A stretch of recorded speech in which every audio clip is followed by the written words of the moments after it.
It's moving day for America's best climbers in snowy Lehigh, Utah, in the shadow of the Wasatch Mountains near Salt Lake City. Today we'll find out who's going to advance from Momentum Indoor Climbing Lehigh's bouldering walls into Sunday's final. The 2019 USA Climbing Combined Invitational, and thus one step closer to the 2020 Olympics in Tokyo. After day one, which featured the speed and sport discipline, 17-year-old Brooke Rabatu is your leader in the women's competition with a pair of top 3 finishes. Only the top 8 are going to advance to Sunday's final. Currently, Margot Hayes is our bubble athlete, a podium favorite if she can make it to Sunday. For the men, Sean Bailey from Seattle, Washington came into the competition as one of the overall favorites. He won the sport discipline on Friday, and he is in first place as we get ready for bouldering. Drew Ruana, another potential podium finisher, sits on the cut line in 8th place. On the competition floor alongside former USA National Climbing Team member Megan Martin, I'm Sam Farber. It's a pleasure and a privilege to have you with us here today. Well, Megan, bouldering, very different discipline from what we saw yesterday, but arguably one of the most exciting in the sport. Yes, definitely. Bouldering is the most exciting of the 3 disciplines. You have athletes doing big moves, taking huge falls, and they have a 4-minute clock, and they can try it as many times as they want. Now, one thing to keep in mind, even though we've had a chance to look at these bouldering puzzles, the athletes themselves haven't had a chance to look or touch the wall.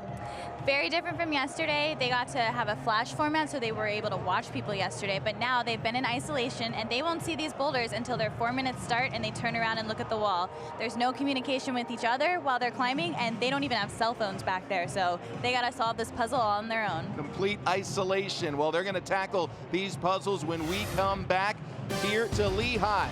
It is day 2 of qualifications. Who's moving on to Sunday's final in the 2019 USA Climbing Combined Invitational? We'll find out after this.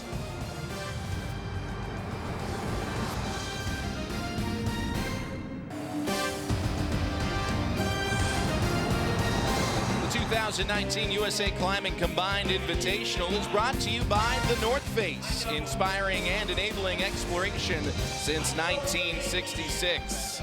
You're looking at the Lehigh Roller Mills, made famous by Kevin Bacon in Footloose. And maybe today, Momentum Indoor Climbing in Lehigh will be made famous as the starting point for the first ever Olympians in the sport of climbing. Sam Farber, Megan Martin back here with you inside Momentum Indoor Climbing Lehigh. Megan, we've got ahead of these athletes 5 problems, 25 points available per problem. As we look at these markers behind the athletes, what should we be keeping an eye on in terms of scoring and who will move on?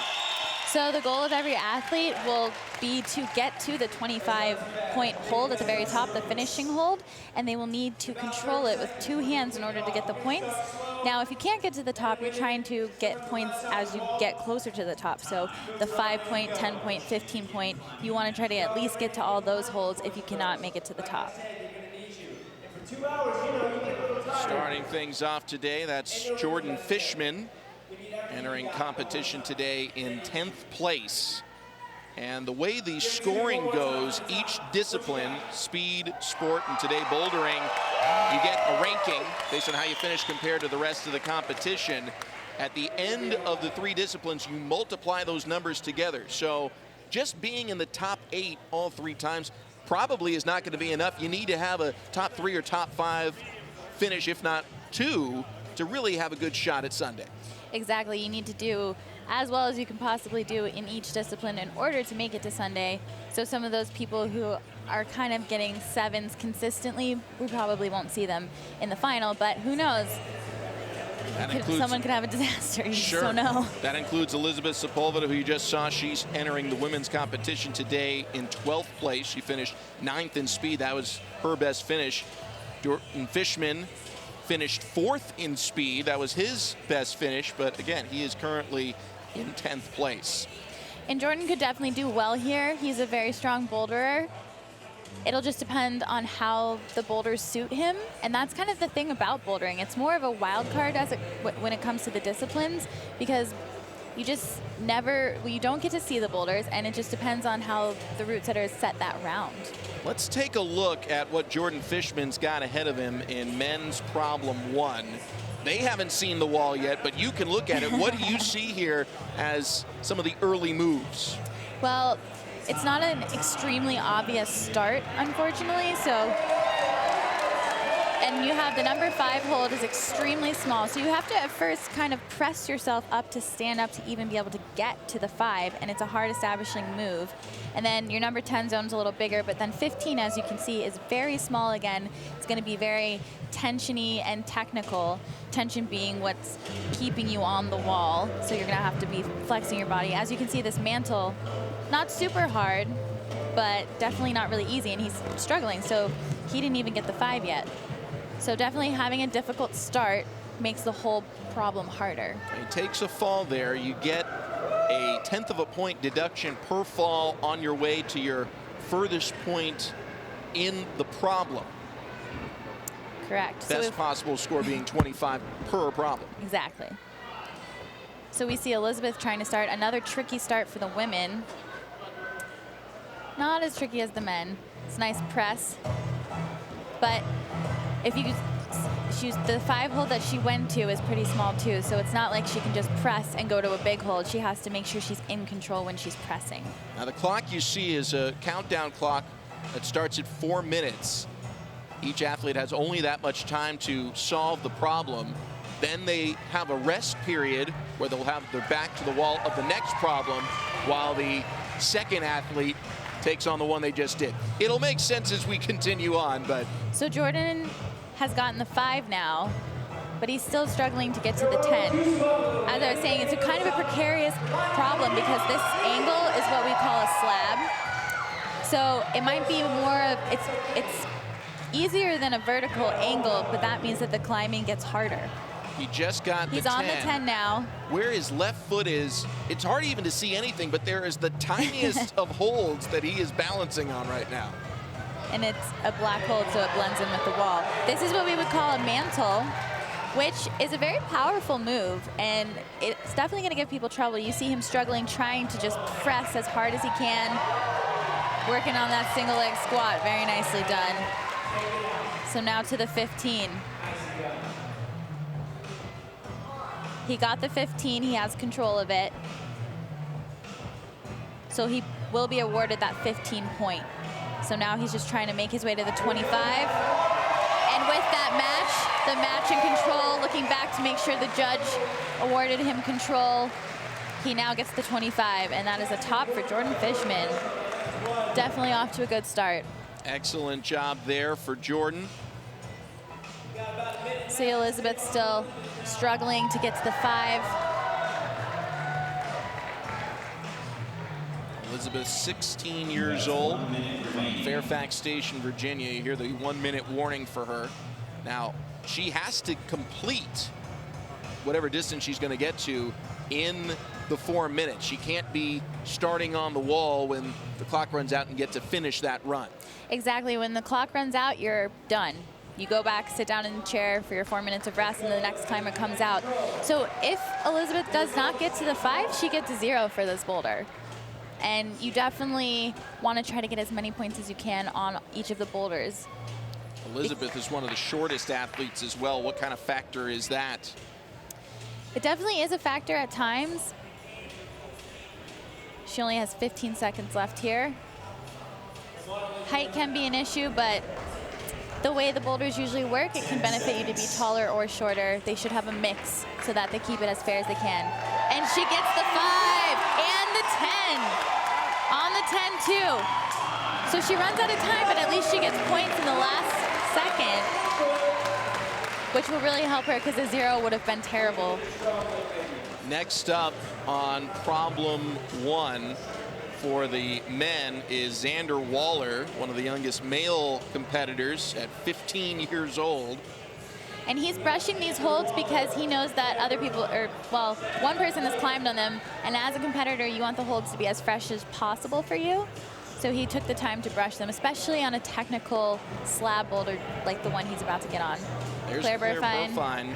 Coming into today was in 4th place, and she is considered to be one of the favorites to make the Olympic team in Tokyo. So that was a great job by the route setters, because you see she almost was able to reach off the start foot because she's one of the taller competitors, but they made it far enough to where she even can't reach and has to put her foot up just like a shorter climber.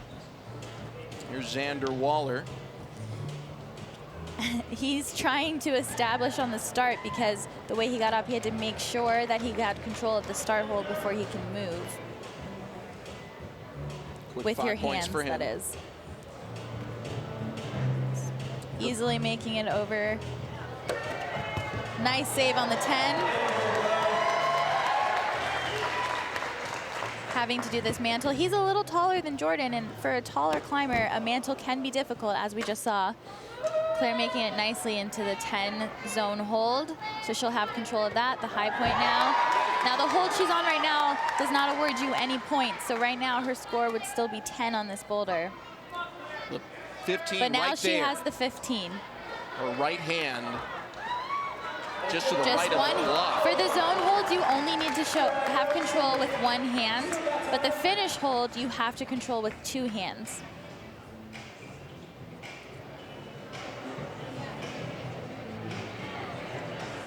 Xander Waller returning to the start. You get your furthest checkpoint, essentially. Every zone you achieve, that is automatically your score. You don't have to start at 0 every time, but you don't accrue any more points until you move to the next one. Exactly. So if you happen to fall earlier on a climb, it doesn't penalize you. You just don't get any more points. Trying to figure out this mantle here, doing a really good job. Here's where that single leg press comes into play again, and he did it beautifully. Have a chance now to go has 2 for 2 here. It's going to be interesting to see if they give him control for the 15, because he didn't really hold it for long. Now he definitely has control. But the first time he touched it might not have been long enough. Or established enough, probably, would be the better term. How wide is this hold he's gripping right now? Just probably half a pad of your finger. Reaching for the 25, showing control and getting the top. Now, even though the athletes can't see anything, they can definitely hear the crowd. 45 seconds left for Claire Burfine. Again, one of our favorites in the women's competition. And she has the high point, and she's figured out what she needs to do for the climb. She has the 15 zone hold, so right now what she's doing is just trying to make sure she's rested long enough, but also still has enough time in order to complete this climb. In a competition of this level, what percentage of the athletes should be completing each of the problems? We should see a top on every boulder. Maybe not by multiple competitors on every boulder, but every boulder should at least be topped by a competitor. Looks like Claire is going to call it quits after achieving the 15-point hold here on problem 1. Still have not seen a woman complete it. Now it's going to be our leader, Brooke Rabatou, who will be on problem 1, 17 years old from Boulder, Colorado. And simultaneously, Elizabeth Sepulveda will be back at work, our first female competitor on Boulder 2. So for the first time, we've got 4 athletes going at the same time. Eventually, there's going to be 10 on each of the 5 problems for the men and women. Definitely going to get a little crazy. This is Elizabeth Sepulveda, and our first look at problem 2, which is, based off what we could see, the most likely to give us our cliffhanger moment. Definitely a very dynamic problem. As you can see, the start was easier, but then getting to the 5 was much harder than the actual establishing of the start. Brooke Rabatou, our leader on problem 1. She finished in 3rd in speed, 2nd in sport. She's just trying to find the right body position so that she can get to the 5. Actually opting for, oh, very smart move. Trying to get her hand to that little screw-on hold so that getting to the 5 is a little more controlled, which she just did beautifully. Now she has the 10. Even though she came back, she still gets the 10. She's trying to get herself in a better position.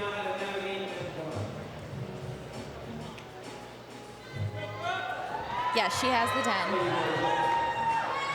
10. Reaching and coming off the wall. And remember, that large black hold she's going for is not actually the 15. It's kind of one of two holds on the way to 15. Here's our first look now at Ross Fulkerson. And Ross, despite being back in the middle of the pack, he's expected to do well in bouldering today. Yeah, he's definitely a very successful boulderer.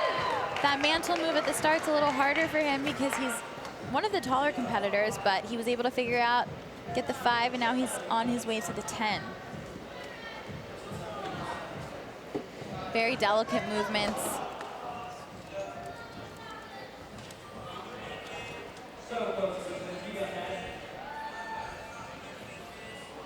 Just trying to figure out how to get the right body position so that he can definitely be in control on the 10. Awesome for Ross Fulkerson, getting the 10 zone and going straight into the mantle. Having 2 mantles on this boulder is definitely going to make it a little more tiring for these athletes' triceps. Let's go back to Elizabeth Sepulveda, first female trying to make this long jump. Ooh. It's very parkour-esque movement. She was able to do the first jump though. Brooke now trying to mantle out to get to the 25. Oh, nice save. Oh, is she saving it? Oh, what a save from Brooke Rabitou. Trying to figure out how to get to that 25. She'd be our first female athlete to do it. Trying to find the right position, getting close. Oh.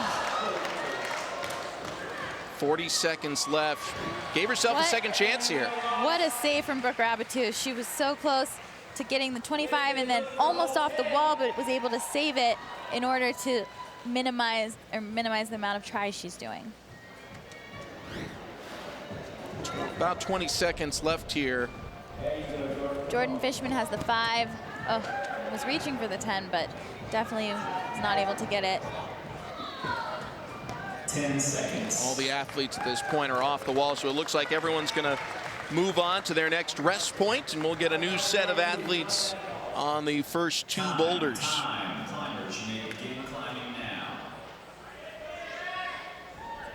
I think this boulder will suit Claire a little bit better as one of the taller athletes. I don't think the jumps are going to be as big for her. But the top did look a little bit more likely for a smaller climber to do better at it. When we come back, we'll see Claire Burfine attempt that cliffhanger in problem 2. Less than 2 minutes left for Claire Burfine to find the solution to problem 2. She's going to try and swing herself onto the 10-point hold, and unable to achieve that zone. In problem 1, she reached the furthest point of any of our female athletes, a 14.9 score. Again, you're deducted 1/10 of a point per fall on your way to your farthest zone here in Boulder. And she makes this first jump look really easy, and then she's gotten a lot closer each time when she's trying to go to the 10. And this kind of movement, the more you do it, the more you understand it, the more your body kind of understands it. So each time she should be getting closer, and there's definitely the possibility that she's able to latch this 10-point zone. Oh, going with a different idea this time. Oh, never mind, back. There she goes. Unbelievable. But the interesting thing about this boulder is it's not over yet. We've got a very precarious finish with a very big sloping hold. She's got 15. But it looks like there we go, she figured it out. 2 hands control for the top. First top for Claire Burfine. And I know she's gonna be happy with that result.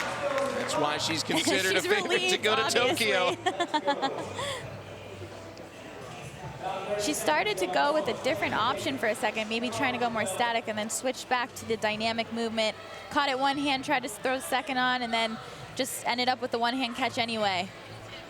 Very impressive by Claire Burfine. So our first female competitor to solve one of these problems and reach the top. 10 seconds.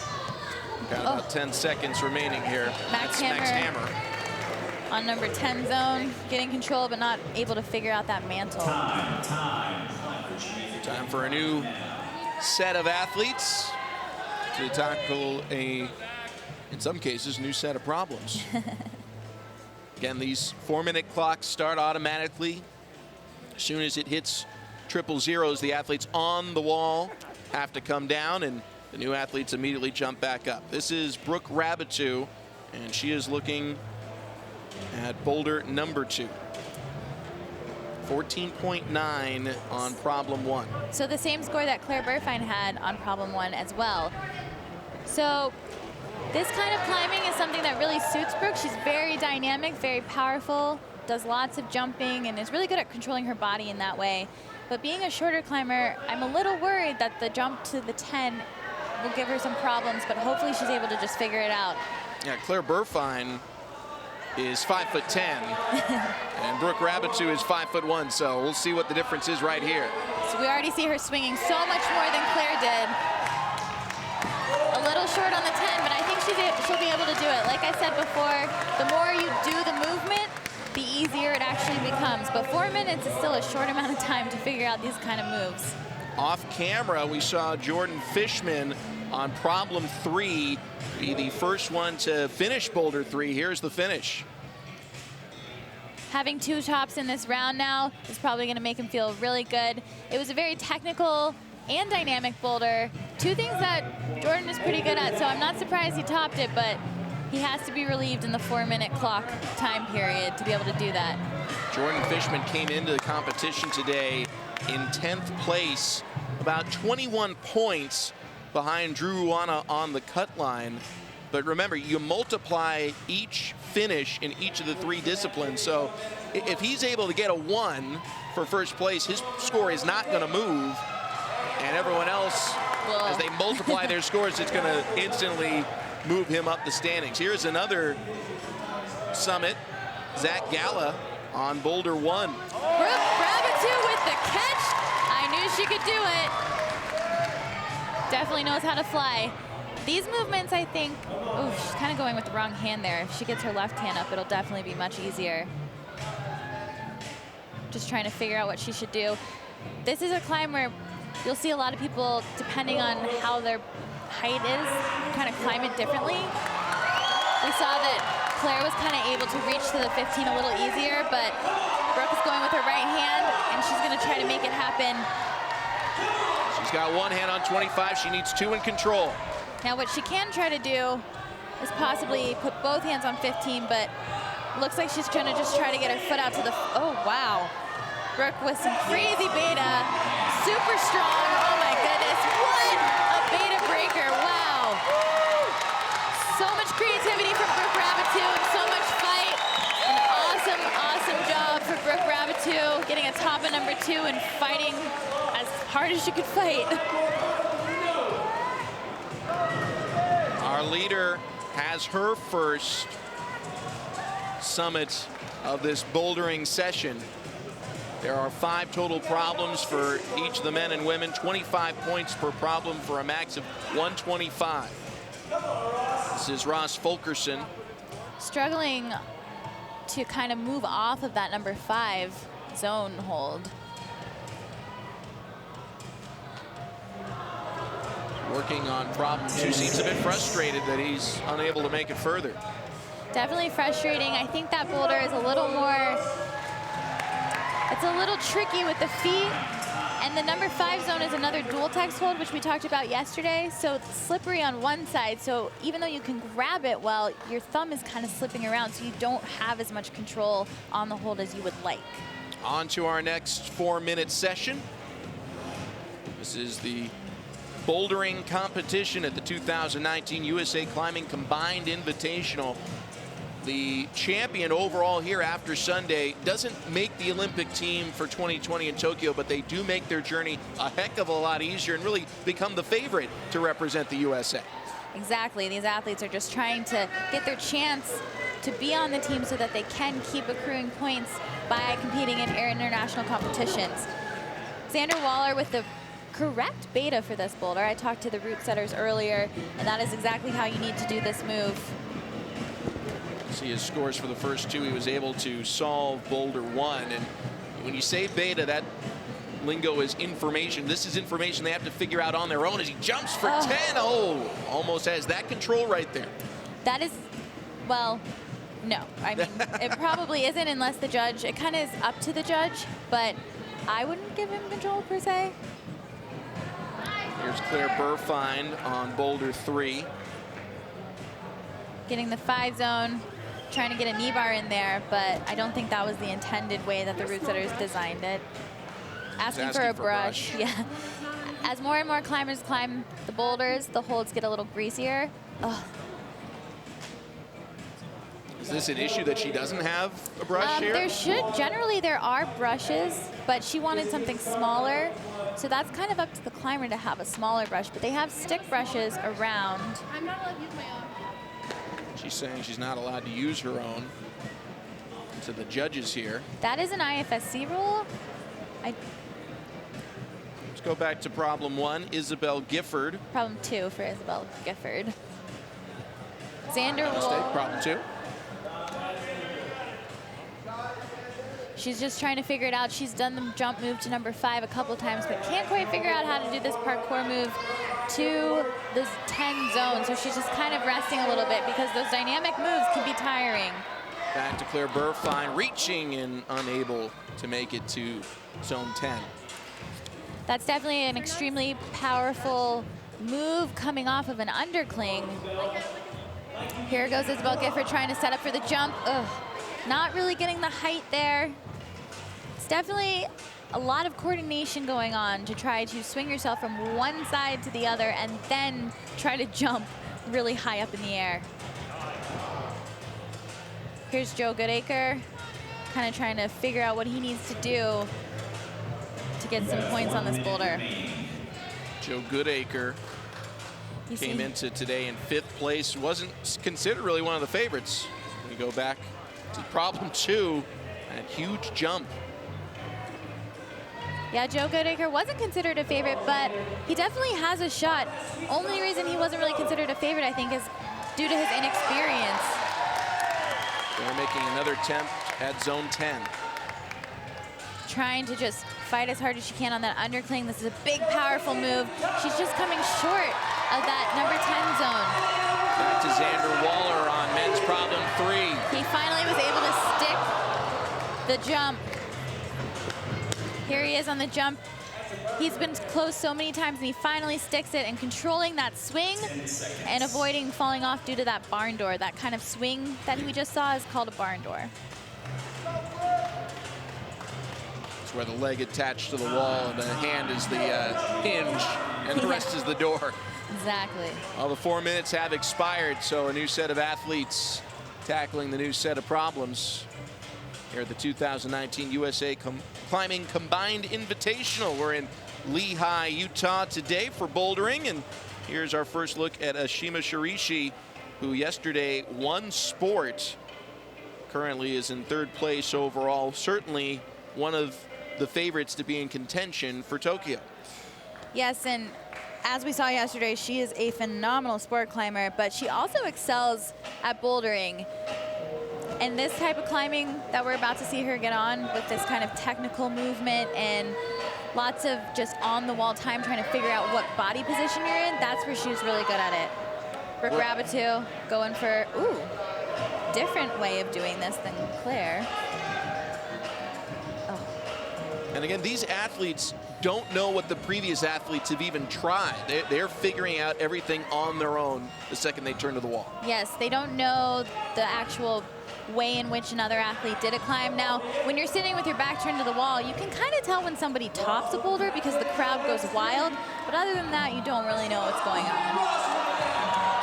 Ashima Shirishi, again, our winner of the sport competition, the only athlete, male or female, to reach the top of both of the sport walls. And she took a long time before she decided to get on the wall here. Definitely a very calculated and cautious climber. What about bouldering is going to be more difficult for someone who excels in sport? Well, for a lot of sport climbers, they're not usually as powerful as the boulderers, so the big power moves might be harder. Those cliffhanger moments. Exactly. Speaking of. You're right, Mia Bewendy just sticking the number 10 zone with both hands, as the shorter climbers probably need to jump with both hands and not with one. Mia just 16 years old. I think the cool thing about this specific boulder is you do a jump at the beginning that's not that hard, and then you do this crazy wild jump to the 10 zone, but then it's still not over. Getting to the 15 is not easy. You still have to stay in it in order to figure out how to get to the 15, because it's still a very hard move, more technical than dynamic, but still very hard. Mia, just 16 years old, has had 2 top 10 finishes so far, and yet she's not able to get to that 15 zone. Here she is reaching that 10-point hold. Really nice foot placement and a really explosive jump. I know she does some track and field, so those powerful legs are definitely working to her advantage. And as we saw yesterday, she's a very good speed climber, so she has a lot of leg power, which will serve her well on a jump like that. Going back now to Jordan Fishman. He is on boulder 4, our first male competitor to attempt this wall. And his scores so far, he had a top in problem 3. And it's interesting that he's faced out on this boulder. That could be the way to do it. I mean, he's the first person we're seeing on this boulder. But back to Ashima Shirishi. Figuring out how to get to the 10. Ooh, kind of slipping there, trying to place her heel in order to be more secure, but unfortunately having a foot slip. She really needs to get to the 15. Only 20 seconds to do it. She has to reach it with control before the clock hits 000. Lucky for her, though, it's controlled just with one hand, but doesn't look like she's going to be able to do it. Final couple seconds here. See if she can finish it before the time runs out. Oh. Good effort, but no problem solved here. We'll come back to bouldering in just a moment. Well, at the end of that commercial, you saw Nathaniel Coleman holding a trophy. He's hoping to do that again at the end of this weekend. Yes, he is currently in a podium position, but really it's all about making the top 8 in Sunday's final. Here's Nathaniel Coleman, his first attempt here at bouldering from nearby Murray, Utah. His first attempt at bouldering here, I should say. Nathaniel's trying to figure out, as one of the taller climbers, he's going to have a hard time figuring out how to do that mantle.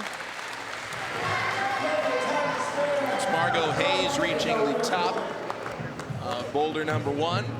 Of all the boulders that I was looking at, I was hoping and assuming that she would have a good time on that boulder. It's kind of all the things she's good at, really flexible and really high feet, high heel hooks, and close to the wall climbing, not so much jumping. Nathaniel trying to figure out how to do this mantle with the number 10 zone, getting the number 10 zone, trying to figure out how to get up on it. Like I said before, as a taller climber, this kind of move is a little bit hard. You see how long his legs are as he's trying to get it up on that hold that isn't actually that good. It's pretty slippery. 1 minute left in this climbing period. Claire Burfine, who has a summit in problem 2 already, working on problem 4.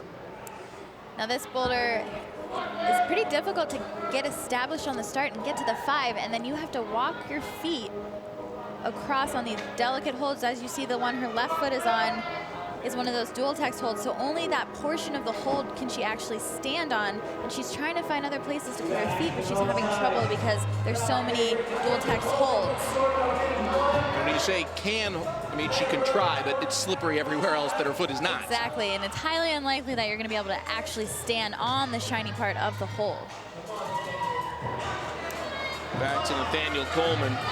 He really needs to try to get to the 15. Now Nathaniel is known for buzzer beaters and just pulling it out at the very end. So let's see if he can get it. He gets the 15. Can he get to the 25? Super close.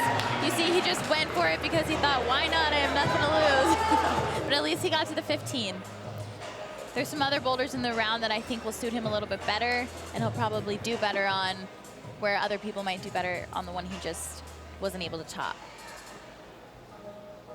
These are the bouldering qualifiers. Tomorrow, the top 8 men and women from qualifiers are going to move on and attempt all 3 disciplines in the same day. So we'll see some more bouldering tomorrow. Here's Kai Leitner, who has the biggest wingspan in the field, and he is certainly a favorite to make it to tomorrow's finals. He's currently in 7th place, but both of his finishes so far have been top 8. That said, there's quite a few athletes on the wrong side of the cut line who are certainly within striking distance. Exactly, and one thing to note about Kai, though he is a taller climber, he has some insane flexibility. So the mantle's still gonna be a little more difficult for him, but he can usually get his feet pretty high. Trying to figure out this jump. Jumping is something that she does not prefer to do generally, so she's really gonna have to go for it here. Going back to Kai. Trying to establish on the start here, he has to put one hand on each because of the way he got onto the wall to be able to start moving on the boulder. So now he has the 5 zone. Off to a good start. Wingspan of 6 feet 8 inches, helping establish control. Now, control for both the start and any of the zones, it's all about your hand. So him jumping on doesn't really start the route. That's why he has to reach down. Exactly, because he jumped on in a dynamic manner. He never had touched the start holds with his hands, so he had to stand there and figure out how he could actually reach down and touch the start hold, which he did. Otherwise, if he hadn't, the judge would call him off. And oh, by the way, you're clinging to a wall that didn't have much hold to begin with, so that's not an easy feat. Exactly, so he has the 10 zone now. He knows he has to do another mantle, similar to the first move he did. So he's just trying to figure out how he can get there in order to start that mantle. It looks like he doesn't realize that he should come down to do it, though I think now he's kind of figuring it out. When you're on the wall, you're trying to make good decisions, but you also don't want to fall for no reason, so you might hesitate going into a movement because you feel a little uncertain about how in control you are. Making this mantle look pretty easy. Just needs to make sure his foot is in the right place so he doesn't slip. Gets the 15. He's got plenty of time on the clock. He also has his chalk bag, which you'll see some of the boulders wear a chalk bag, some of them they won't. But it's really nice on these climbs where you know you're going to be standing so you can chalk up again. Just trying to figure out how he can get over there to the 25 because he knows he doesn't really have enough time to start this boulder over, but he also knows he should be able to do it. Just trying to get that foot up there on that tiny, tiny hold. You can't even see it when his shoe is on it. He's got it. That's a controlled finish, so a top for Kai Leitner. Very good climbing, very smart climbing. He completes problem 1. Brooks on boulder 4. While we were watching Kai, just to mention, Zach Gallo was able to solve boulder 3. So he's got a potential 25-point score there. This is Brooke Rabbit, our overall leader coming into bouldering. He's able to reach the top of boulder 2, and she's going to tap out, it looks like, here. We're seeing a lot of people struggle on women's number 4 because I don't think we've seen anyone get to the 10 zone yet. Those feet are really precarious, super slippery, and it's kind of a big move. Zach Gallo with a nice top on men's number 3. Really happy with that. A very powerful finishing move, and as we know, Zach Gallo is a super powerful climber after watching him speed climb yesterday. He's shaking out his arms here, trying to loosen up for the next 3.5 minutes. He gets to rest. So our athletes press on. When you're climbing on these boulders, sometimes you're exerting so much energy that your forearms end up so pumped that you need to shake out because you know you have, for example, Zach Gallo, he has 2 more boulders he has to climb. So he has to make sure he's fresh enough in order to do them. Claire Burfine on number 5, getting control of the 10, trying to work her way over. There's a volume on the right side. She's gonna need to get her right foot over there in order to keep climbing. She's super secure right now with the heel hook, but she doesn't wanna let it out too aggressively because then it could pull her off the wall. So she's just trying to figure out how to do it. Went with a dynamic route, trying to be super coordinated and jump to the hold and throw her foot at the same time. This is Nathaniel Coleman on boulder 2, trying to reach for that 25-point hold. We have not seen a male competitor solve problem 2. And I believe he was just at the high point for problem 2, and this boulder definitely suits his style a bit more. We have Joe Goodacre reaching. Oh, getting that 15 zone, but having a hard time trying to figure out how to get to the 25. Halfway through this climbing period. Josh Levin getting on the number 10 zone. Looks like he's just trying to figure out how to control it. Josh Levin over on Boulder 1, 24 years old from Sunnyvale. He's in a qualifying position at this point in time in 4th place. He's been top 7 in speed and sport yesterday. Trying to figure out this mantle, knowing that he has to do the leg press, but trying to stay as close to the wall as possible, because if he falls out too much, it might be harder for him to stand up, but he figures it out nicely. Gets the 15 zone. Again, nice to have that chalk bag when you're standing there. You feel pretty secure. You can kind of hang out and figure out what to do next. This is Margot Hayes taking a look at the wall.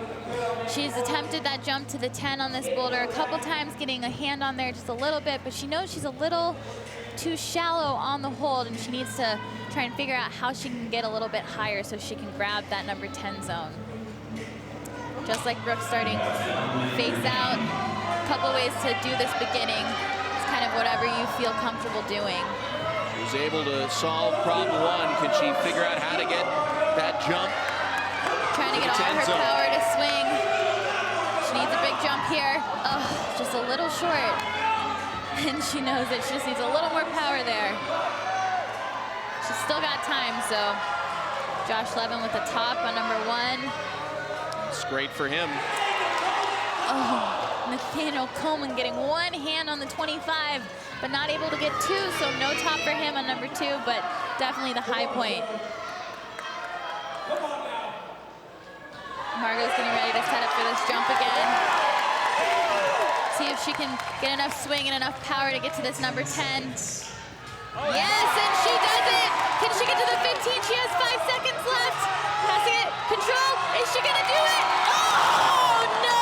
So good effort by Margot. Trying to get a buzzer beater, no control for the 25, but she controls the 15, so she was able to progress with with seconds left. While she was up there, Joe Goodacre was able to summit Boulder 3, but this move had all of our attention.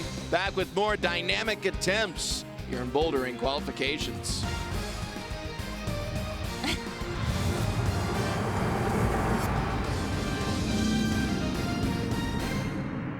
Back to bouldering here in Lehigh, Utah. Sam Farber, Megan Martin here with you on qualification day 2. Trying to make it to Sunday's final. This is Brooke Rabitu, who came into bouldering as your overall leader, trying to secure a spot in that final 8. And right now she has the high point. Well, her and Claire both have the high point because the black hold does not count, but she's in better position to go to the 15. Oh, super close. Very powerful moves on this boulder. Seeing a lot of people struggle trying to get the foot up after the 10. This is Kai Leitner, another athlete currently in a qualifying position, although his is a precarious one. He's in 7th place. Came into today just a couple of points ahead. Natalia Grossman looking to get a top on women's number 1. We've only seen 1 top so far by Margot Hayes. Just coming up a little short, but with 1 minute left, there's a possibility that she can get back there again and maybe top this boulder. It looks so far that the women's round, we're only seeing a couple tops, so a top would be very good for anybody if they're looking to get into the final. This is Zach Galla on Boulder 4, which we have yet to see anyone top. He got to the 15 zone earlier, and he's already got 2 tops in problems 2 and 3. With, I was gonna say with only 20-something seconds left, it's gonna be harder because this boulder that he's on has quite a bit more moves. Kai Leitner trying to be the 2nd athlete to summit problem 2. Yeah, Nathaniel didn't top number 2. He just got 1 hand on 25, but Kai will be looking to get 2 if he can. So him and Nathaniel will share that high point on number 2 with the 15 zone. On to a new 4-minute period. Here's Brooke Rabitu going for that 25 just moments ago and making it So she's the only woman so far with 2 tops, which puts her in really good position, able to figure out that really tricky and powerful boulder. And really good round for Brooke Grabatu. Definitely walking away with 2 tops. She's going to be positioned nicely, especially since she's our overall first place right now, and she's done bouldering and has 2 tops, and unlikely that anyone will get 3. This is Nathaniel Coleman. He got super close to topping number 2, so he really does need a top, and I think he knows it. He's trying to set up properly for the 25. Has to get 2 hands on, and he does it. Top for Nathaniel Coleman. Lots of time left so he can rest and then have another 4 minutes. Yeah, that was really fast. So now he has the rest of this time to rest, and then he'll sit for 4 minutes before his next boulder. So he's going to be able to recover a lot this time.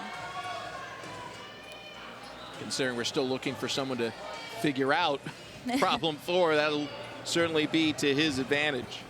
Exactly.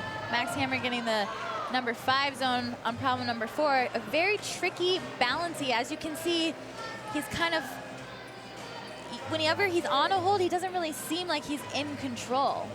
Even though he does have control of the number 5, it's a precarious movement, so it's hard to feel like you're totally in control and can keep moving easily. Next to him is Piper Kelly, who was our winner in the speed discipline. Had a top 10 finish in sports, so she's in a really good position in number 2, but was not expected to be necessarily a heavy favorite in bouldering.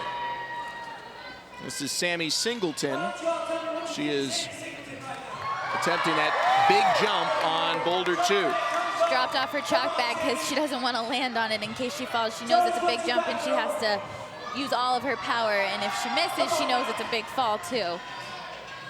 She's trying to set up the jump, but unfortunately those volumes that they're standing on, they're definitely good, but they can be very slippery, as we've seen her feet just slip a little bit every time she tries to generate that swing. Oh. And you see she has both of her ankles taped, so I'm sure she's not feeling super confident about doing these jumps. Back to Piper Kelly. Talking to some of the organizers and designers about American competition and competitors versus international, they talked about how at a normal climbing gym, a lot of the bouldering is straight up and down because you got a lot of athletes next to you, and so a lot of the courses are, you stay in your lane, you don't risk jumping on someone. And then the American athletes would go to an international competition and have a hard time because they do move side to side a lot. So in the preparation for the Olympics, they're trying to design more problems, more boulders like this to get them ready for what they're going to see competitively in Tokyo. Exactly. They've definitely started adjusting the route setting to be a little more internationally friendly, more like the way the international competitions are going, so that our athletes have more practice. We see Sammy here sitting, just not able to figure out how to get the swing to actually get over successfully in order to jump. Piper Kelly's still trying to get her way to the 5. She's established on the start, but hasn't been able to get to the 5 zone.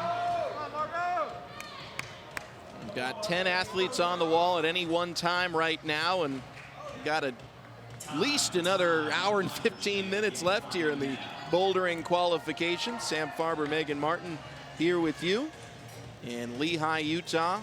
We've got our next session underway.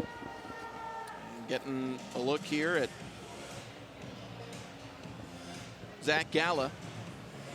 So he's getting boulder 5 ready. Now what's he doing here as he brushes some of these holds? So the holds on this boulder are very small, and you see they're on volumes, and when you're looking at them, you can see the shoe rubber on it. He's just making sure it's going to be optimal for him to climb, because he knows that he needs to get as far as he can on all the boulders, so he wants to make sure he is setting himself up for success. So it's good to brush the holds so that they're not as greasy, because after more and more people climbing on them, they become more and more greasy. Kyle Leonard just trying to figure out how he can get to the 25.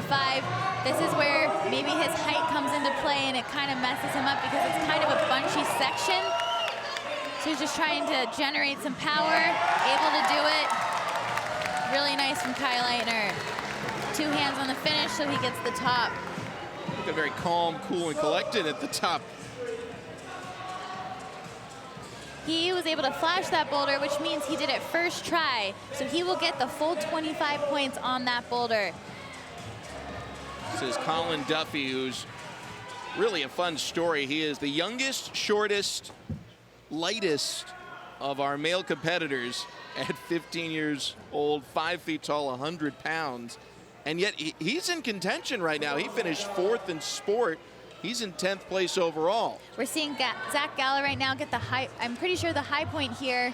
He's just trying to figure out, as you can see, he can touch the 25, but he's just trying to figure out how he can get his body in the right position so that he doesn't slip and he can control 25, because there's not much to hold on to. And he does it. Our first top for men's number 5. That'll end the round for Zach Galla, and a way to end the round for him.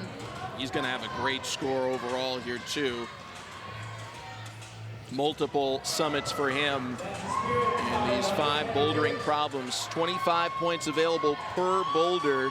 You have slight deductions for every fall you have, but with a max score of 125, from what we've seen so far today, 2-3 summits should put you in a good position to be in the top 10. Yes, for the men, I think 2 to 3 is really good. And for the women, honestly, 1 top I think is going to put you in the top 10. We're seeing fewer tops from the women. Brooke Rabatou with the only 2 tops. Just saw Shima Shirishi. Moments ago, we saw Duffy reach the top of Boulder 1, 5 feet tall. He doesn't have the height most other climbers do, but able to solve this one.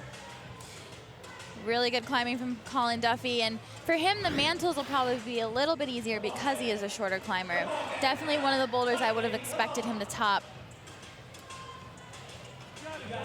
Shima Shirishi on problem 4 right now. As you see, she has not fared well so far. Her highest score is a 9.7. She really needs to try and get a top. Getting the 10 here would be really good. And that was extremely close. This is the kind of coordination climbing that I would say she is good at, because it involves footwork, not just dynamic movement. And she's so good when it comes to footwork.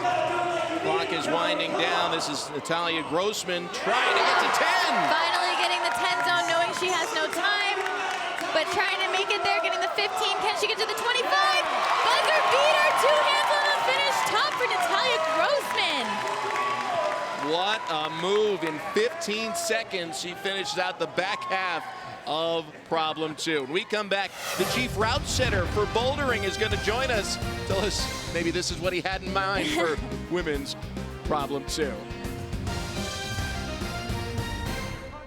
Back to bouldering here in Lehi, Utah. That's Kyra Condie, who just completed boulder number 1 on her first attempt. Here she is getting to the 15-point zone and making that final move to get to the perfect score of 25 on boulder 1. And we welcome you back down to the competition floor. Sam Farber, Megan Martin, Chris Danielson, the chief route setter here for bouldering, coming in. The evil genius putting together these dynamic moves, big jumps, tiny holds. Thanks for taking some time as you designed these 5 problems for the men and women. What is your chief goal? What are you trying to test? The chief goal is to test diversity of climbing styles, is to see who's the best all-around climber. And we're trying to do that by how hard they can climb, how many tries it takes them, and hopefully they have a diversity of style.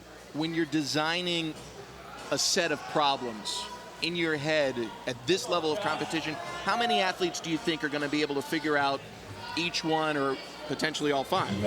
Our goal is usually to try to see every boulder topped, to get every boulder done. And it just depends on the round. Sometimes we expect maybe 1, 2, 3 can do it. Some problems we might expect half the field to do it. And sometimes we're right, sometimes we're wrong. It's a guessing game. How would you say that the round's going right now? Is it going kind of the way you thought it would, or a little different? So far, so good. We intended it to be a hard round, I would say. In this case, we have a qualification only. You know, in a normal Boulder National or World Cup, you have a qualification, a semifinal, and a final. In this case, there's just 2 rounds for bouldering. So we made this a harder round, knowing that it would test the athletes, you know, as well as we could. And it's going about as expected. Pretty hard. No tops yet, I think, on women's 3 or 4. And if I'm right, I think the men's have all been top. So hard round for the women, men's going smooth. This is Chris Danielson, chief route setter here for bouldering, and watching Josh Levin make an attempt at 25, just comes off as time winds down. We're looking forward to seeing climbing make its Olympic debut in 2020. Obviously, you're taking a lot of different national route setters and maybe putting their minds together. What do you talk about with some of those that might have some involvement in Tokyo in 2020 to make sure that the American athletes are in the best possible position to score the most points in bouldering and win some medals?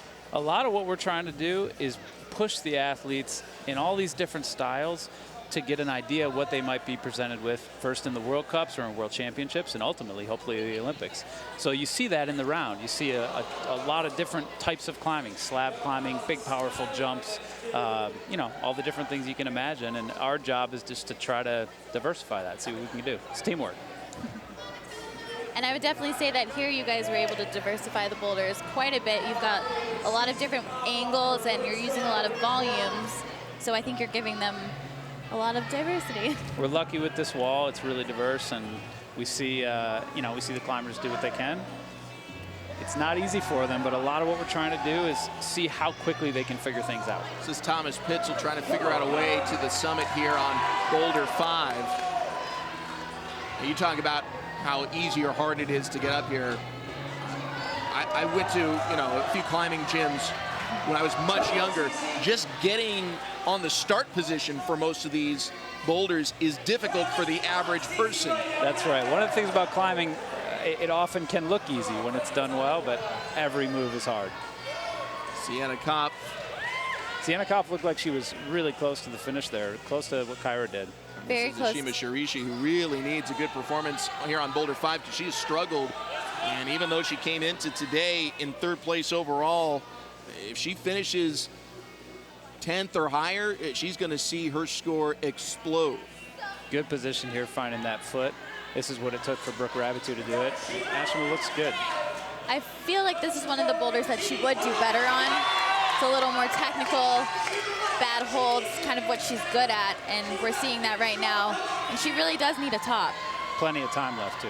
This is already her best boulder, trying to find a way to 25. This would really help her chances of making it to Sunday's final. Again, we see her chalking up multiple times in those comfortable positions. I mean, comfortable for her. That's comfortable? Just for her. She's a special case when it comes to comfort on a climb. She can be comfortable in that position all day. Yeah, when you watch her climb, you feel like she could just stay here all day. Oh, she can. And I could not. Oh. Wow, surprising. That's actually shocking, but she does still have enough time, and I think she probably knows that maybe she needs to get Colin Duffy, topping men's 2. What was really interesting with Colin Duffy's beta, too, is he never used the 10 zone. He went straight from the 5 and came in, where other guys were grabbing the 5 with their left hand. I can't stress how impressive this top is from Colin Duffy. Only seen one top prior. It's shortest competitor in the field.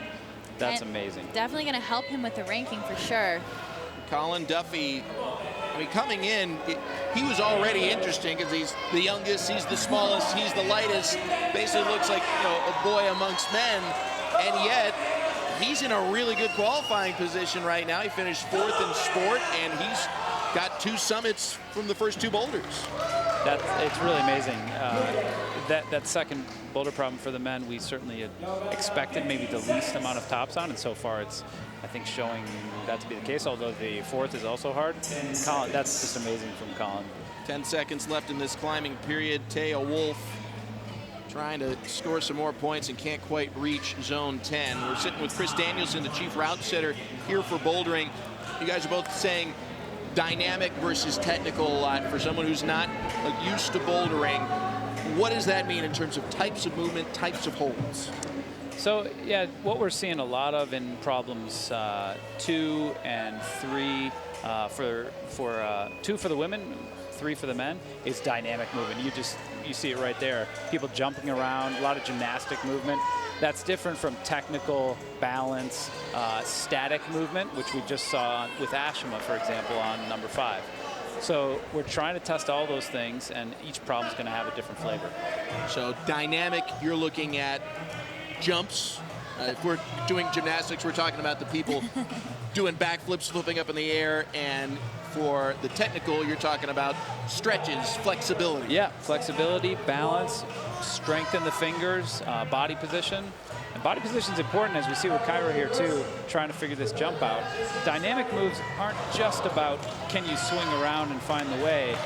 It's also about body position. So you need technique to do it. But normally when we talk about technical climbing, we see Cece here on number 5. Is it Margot on number 5. They have the same hairdo today. They have the same haircut. Confuses me. Margot, this is another kind of climbing that she's very good at. Very similar to boulder number 1, which she was the first top.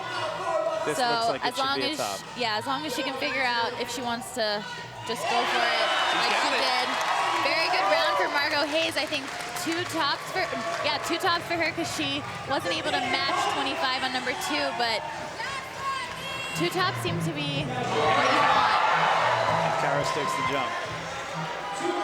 Kyra Condie on boulder 2. She was able to reach the top of boulder 1 already, so this would be a phenomenal start if she can get to that 25-point zone. Grab. Very interesting, but she's going, it's working. Wow, that's what's Brooke Rabitu's method, and she... And that's not control. She does still have plenty of time, luckily. So she's got a 15 at this stage for reaching that zone. Yes, she has a 15. Got Carla Traversi on the left. Oh, now we have Josh Levin. Trying to figure out how to get to the 25. This 25 hold is quite bad. This move might be one of the hardest moves in this round of competition, so that's really impressive. He put his left foot out and smeared against the wall and did a drop knee. That's a great example of static versus dynamic. He chose the static method. I remember watching Zach Gala. He tried to go dynamic. It didn't work. Got a minute 20 left in this round. Before we let you go, Chris, some of these boulders, 1 and 3 for the men. We're seeing 5, 6 competitors complete it halfway through. As a route setter, does that excite you or does that frustrate you that they were able to solve your problem? Both. Most of the time it excites us. The most exciting moments are when also the climbers do things we don't expect. And we've seen that a few times already today. It's awesome to watch. Kyra's going to try it again right now. Kyra Condie making another attempt here at 25. Come on. This is where she got stuck before. Whoa. Brooke Rabitu did that method, but brought the left hand down, and that's what enabled her to do it. And here we've got a summit for John Brock. John Brock. Tallest athlete on the men's side at 6'3". He's able to solve men's boulder number 3. Kyra is not giving up. She is gonna try and do this boulder. Oh. 15 seconds left. Doesn't look like she's gonna make it. Well, Chris, we appreciate you joining us here on set. Best of luck tomorrow. You got 5 more problems to set for the men and women. Thanks very much. We got some work ahead of us. We're looking forward to seeing, I like the cliffhangers personally. Can I get some of those? We'll try. We'll do our best. We're seeing it today. Ask and you shall receive, maybe. Chris Danielson, Chief Route Setter here for Bouldering. We'll come back in a moment to the 2019 USA Climbing Combined Invitational. The 2019 USA Climbing Combined Invitational is brought to you by The North Face, inspiring and enabling exploration since 1966. Just a minute ago, Colin Duffy, the baby-faced bouldering expert, made it 3 for 3 on the first 3 bouldering problems.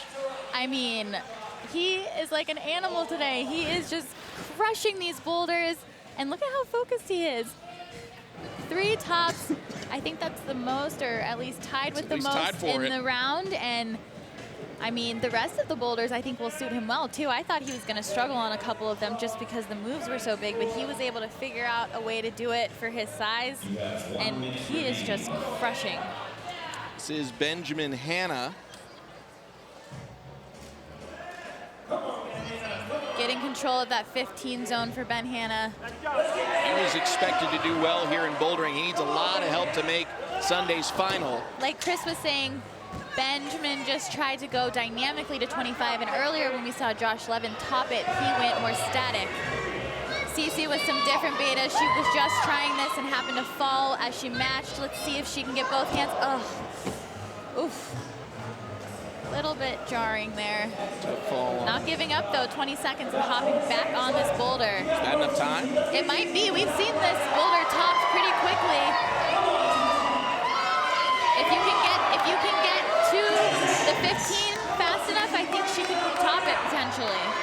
shot. 5 seconds. She's got one hand. Yep, she's got two. Awesome job from Sienna Cup, fighting till the very last second. I'm pretty sure she really had like one finger with her left hand on and a whole hand with her right hand. She is exhausted, but totally worth it. Buzzer beater on boulder 2 for someone who is in a bubble position at 7th place coming into today. Nails that jump really well, kind of never really stops moving because she knows she's fighting the clock.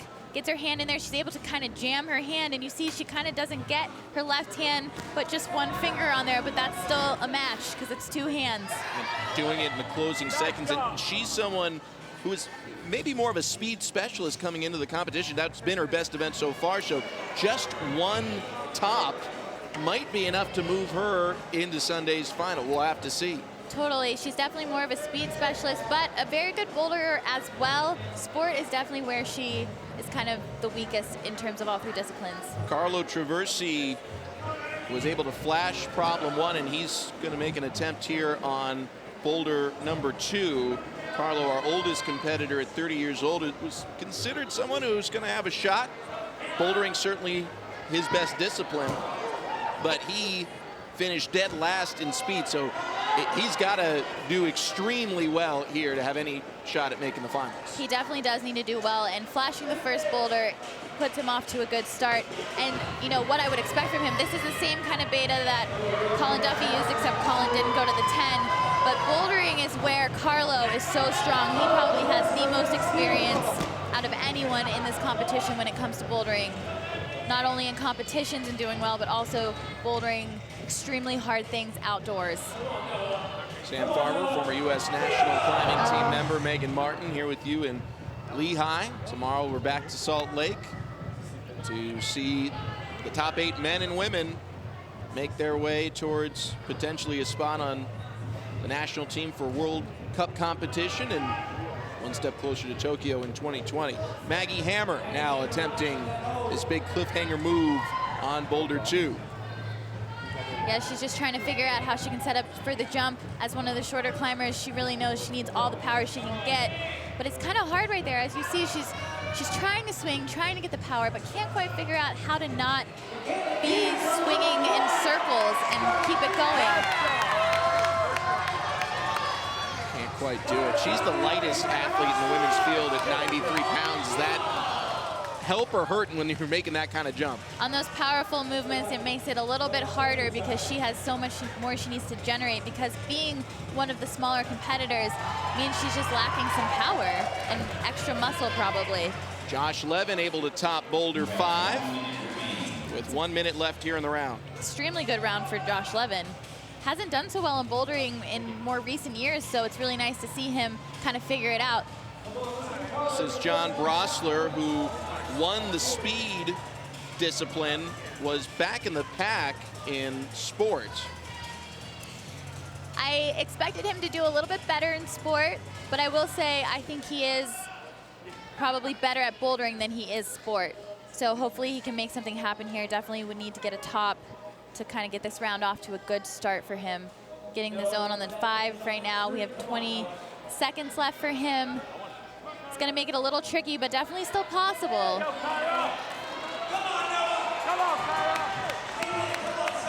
Trying to get to that 10 zone with 10 seconds left.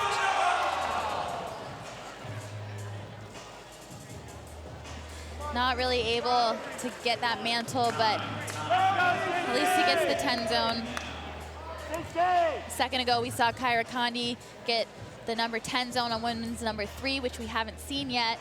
She was trying to get to the 15, but wasn't able to do it. But the number 10 on number 3 will definitely help her with her scoring, since she wasn't able to top number 2. She gets some rest here. Colin Duffy is getting ready to make his first attempt on problem 4 for the men. He has gone 3 for 3 so far. The 15-year-old, 5-foot-tall bouldering savant. I'm really interested to see him climb on this specific boulder. There's a lot of holds on the wall, so I think that can work to his advantage in terms of trying to figure out a different way to do it. And so far we're seeing him kind of cruise this. Already has the 5 zone, trying to figure out how to get to the 10. There's no foothold on that volume, so he's trying to make sure he doesn't slip and hold the body tension. Gets the 10, no problem, onto the 15. This is still his first try. He might be able to flash it. Looks like he's gonna try to go dynamically, which is a little more difficult, I think. But he does it with a nice toe hook. So far, Colin Duffy with 4 tops. Now I think that's the most so far. Killing it in the boulders today. This is unreal. He might be able to move up in the rankings. I was kind of worried about this dynamic finish, but he was able to get a toe hook as he did this move. If you look, if we can see his toe at all, which we can't, but it is underneath the volume, and it sucked him in and made him be able to grab the 25 and match it and get that top. Now, he came into today, look at that, 99.5, 2 flashes, 4 problems, tops. He came into today having finished 7th in speed, 5th in sport. Oh, sorry, my mistake. 18th in speed, 4th in sport. He had 72 points overall. Was 21 points back of that 8th place cut line. But if he finishes first in bouldering, which right now he's in position to do, his score is not going to move. Everyone else is going to move up at least multiplied by 2. He'll be in a qualifying position. He'll make it to Sunday. Exactly. He's in a great position right now to have a chance at that final. And hey, he still has another boulder. So we're not done with Colin Duffy yet. When's the last time you saw someone at this level of competition go 5 for 5? I haven't seen, I don't know actually, 5 for 5. Sometimes at Bouldering Nationals, Nathaniel Coleman has gone 4 for 4 at finals the last few years, so that's been impressive. But, you know, for such a young athlete with Colin Duffy, this is only his 2nd open competition he's ever done. This is phenomenal. Blair Coyle attempting boulder 2. She looks a little nervous about this jump, although I honestly feel like she's pretty good at these kind of moves. She practices them a lot. Just needs to figure out how to set up and get the power. She really needs a good performance in bouldering. She hasn't been in the top 10 in either of the first 2 disciplines and came in as at least a favorite to make it to Sunday's final. She's going to need to do well here and get some help. Definitely one of the favorites to make it to the final. Bouldering is her specialty, though this specific boulder I wouldn't say is her full specialty. She's pretty coordinated, but the bigger jump is a little more powerful, and she's a very good technical climber and static climber more so. So the bigger jumps are kind of hard. Coordination-wise, she's really good. Like, I'm thinking for her number 4, we could see her do something amazing on, because it's coordination, but more on a technical surface. Ben Hanna, 15 seconds left, has to get to the top of problem 5, and I'm not sure he got it. He definitely did not get it. He got 2 hands up there, but never showed control. So there's no top for Ben Hanna on number 4. Close, but not quite. Back with more bouldering from the 2019 USA Climbing Combined Invitational after this. Back to bouldering here in Lehi, Utah. We are taking a look right now at Carlo Traversi on men's problem 3. He's looking super casual. A second ago, he was campusing, which means he didn't have his feet on anything, and he was coming into number 15, just trying to make that last move. Ugh, just a little foot slip there, but he's plenty of time to get back on there. In the beginning, didn't look too taxing for him, so I think he'll be able to pull it out. Michaela Kirsch at work on women's problem 2. This supplies the biggest cliffhanger moment of any of the boulders. Definitely a big cliffhanger moment here for this jump that she's about to set herself up for. She's tried it a couple times, just trying to get the power to get up on the number 10. That was the closest attempt I've seen so far, so I think she's kind of figuring out how she needs to do it. Like I said before, these kind of movements, the more you do it, the more you start to understand it. Joe Diaz attempting boulder number 1. Nice She's got the save. 15. Very good save. Good top for Joe Diaz. If you're just joining us in bouldering, we've got 5 problems for the men, 5 problems for the women. A max score is 25. You get deducted a 1/10 of a point per fall. Carlo trying to get both hands on the finish so he can get the top. It's a top for Carlo, so his 2nd top of the round, I believe. And he got pretty far on number 2, which would be very helpful. Oh, Michaela getting so much closer to the 10 zone that time. She has a little bit of time left. Luckily, it's just that move.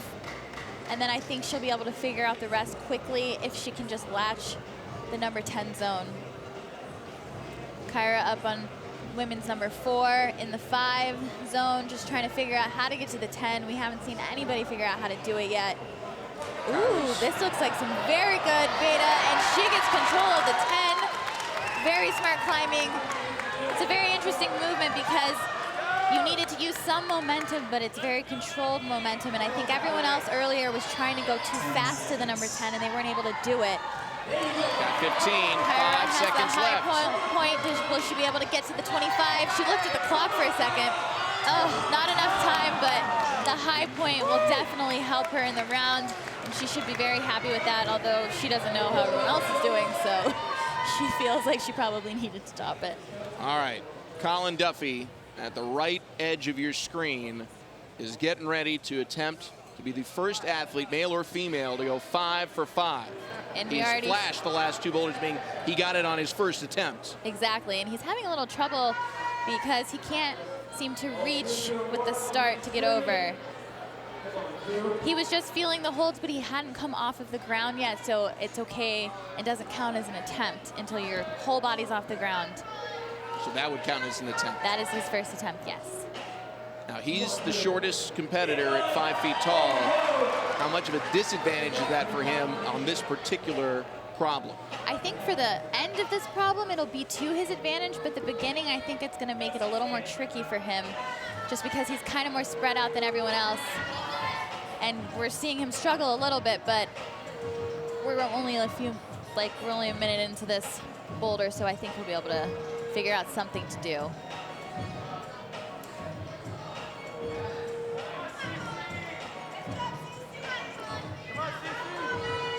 That does count as an attempt because he had all 4 points of his body off the wall or off the ground.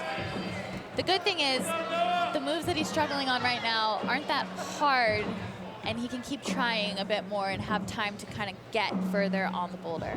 Come back to him. Sienna Kopp is on women's problem 4, also struggling to find her way to that 5 zone. Each hold for the zone is marked with the orange tape. It's really, Matt Foltz is on his first boulder here. One of our taller climbers. So the mantle here might be a little difficult, but he seems to be having not much problems with it. As long as he can get his foot up, I think he'll stand up no problem. Very strong, super powerful climber. Sorry, Megan, another bubble athlete coming into today in 12th place, but a very good boulderer. Yeah, this is where he's looking to move up in the rankings and hopefully get a shot at the final. Gets the number 15 zone, trying to get over. One hand on the finish, 2 hands at the top for Matt Foltz. Great way to start the round. Colin Duffy was just able to get off the start. He's got the 10 to 15. And see, this is where I think he's not going to have too much trouble being able to top, because as a shorter climber, he can kind of stand on the feet, but we'll have to see if he gets the right body position. Just needs 2 hands on there and needs to show control. Colin Duffy, 5 for 5. 5 tops. Phenomenal round for Colin Duffy. I'm sure he has to be ecstatic. Here's the early portion. Here's what he figured out. Really interesting beta, really close to the ground with his feet, but he's small enough that he didn't touch the ground, so he's able to keep moving, work his way up. And I didn't think he'd struggle too much here, being smaller and those holds being closer to each other, and he was able to pull it out. Great second open competition for Colin Duffy. I'm going to go out on a limb, and no pun intended, say Colin Duffy, we're going to see him tomorrow. I think that's a fair limb to go out on. He was 10th coming into today. Remember, the way you figure out the scores, you take your placement, your ranking in each of the 3 disciplines and multiply them together. So if Duffy, right now he's in first, let's say he stays there, his score of 72 is going to be the same at the end of the day. Even the competitors in 8th, say they finish 2nd, you multiply their score by 2, he's going to move past them. Exactly, he's in a very good position to make it to the final tomorrow, and it was very good climbing that we saw from Colin Duffy. So we'll have to wait and see, but there's a very good shot we will see him in the final. Another round in the books. Again, Colin Duffy, first competitor to go 5 for 5. He already had a great finish, 4th place in sport. So he's in good shape. Here is our leader coming into today, Sean Bailey. He was able to reach the top in one of the two climbs in sport, and really he reached the top in both, but he controlled it in one and didn't in the other. Exactly. He kind of fell out of the finish hold on his first route yesterday. I expect to see this boulder be one that he figures out pretty quickly. He's pretty technical. He is a pretty technical climber. Also does have a lot of power. He knows that he really shouldn't have fallen there, hence his reaction. Just trying to take a step back, calm it down. Sometimes it's hard, especially when you've been warming up in isolation. You come out, your first climb is at this angle, which is a slab angle, where it's subtle movements. You don't want to make any mistakes. And if you're already moving too fast, you can kind of throw yourself off the wall. So he slowed it down a bit. He's gotten the number 5, just trying to get over to the number 10 zone.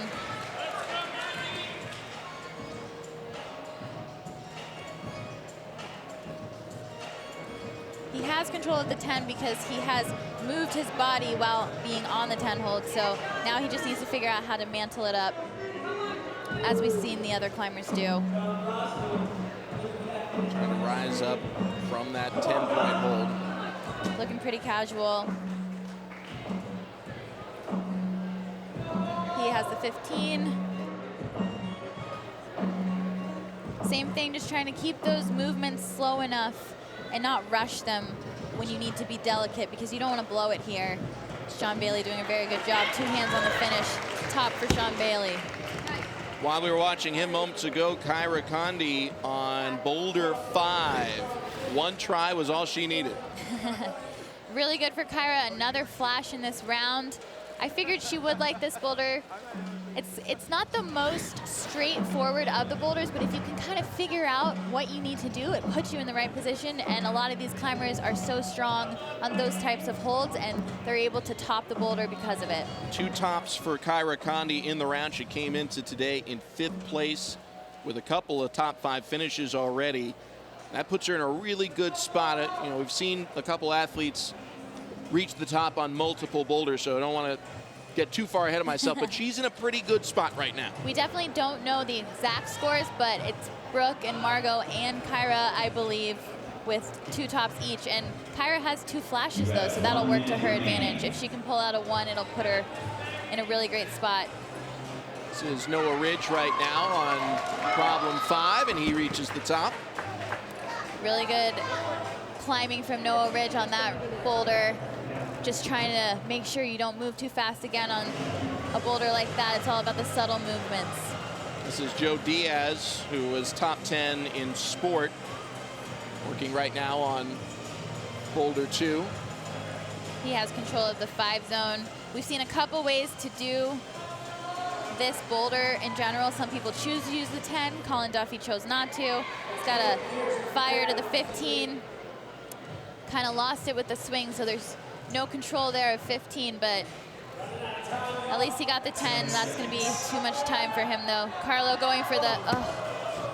Carlo choosing to skip the 15 and try to go to 25 just because he was running out of time. Unfortunately, it didn't work, but definitely a possibility that it could have. And in bouldering, there's no penalty for skipping that zone. There is no penalty for skipping. If he got the 25, he would receive 25 points, but you can't get the 15 unless you control the next zone, right? You can't get the zone unless you control the next one. We'll be back in a moment for more bouldering here in Lehigh. Earlier in bouldering, we saw Colin Duffy go 5 for 5, and right now Drew Ruana, one of the guys Colin was chasing, goes 4 for 4, just completing boulder 4. All smiles right now, as he was our bubble athlete coming into today's last day of qualifying for tomorrow's final. And I mean, when the guy chasing you went for 5 for 5, you got to do something special. Exactly, and Drew Ruana is handling the pressure very well. He is a bouldering specialist and a sports specialist, in my opinion, so I'm not surprised that he's climbing so well, but it's good to see him be able to figure out these problems and put himself in the running still for the final. This is Colin Wills, our final male competitor to tackle Boulder 1. It's gone so fast, man. I know, there's so many things happening. I can't believe we're almost to the end. Colin doing a great job, control of the 10 zone, just trying to figure out how he can get up onto that mantle press. Does it, gets to the 15. He's got enough time, he doesn't need to rush. He does not have a chalk bag, so this is kind of where if you were wearing a chalk bag, you might want to chalk up just because you've been using your whole hand to press, so you're losing chalk as you move. But we'll see what he does here. Hopefully he can figure out a way to get over. That microscopic hold, if there wasn't a tag there, you wouldn't know it was there. Exactly. Same for 5. Well, sometimes it's hard to see if the holds are black. There you go, a top for Colin Wills, 2 hands on the finish. Moments ago on Boulder 5 for the women, Sienna Kopf.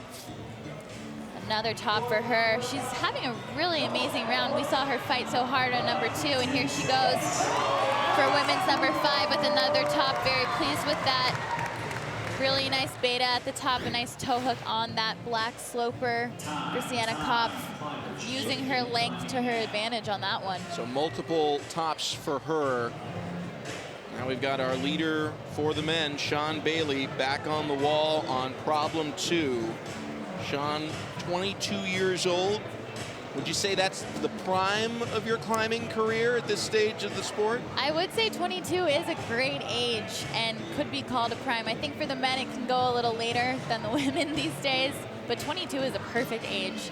Definitely the right time. And looking ahead to Tokyo, I mean, some sports, it's a one and done proposition. Gymnastics, you don't see a lot of athletes get multiple tries at an Olympic gold. So Sean might be in his sweet spot now, but he might only get one chance, and it might be the first chance at the Olympic medal.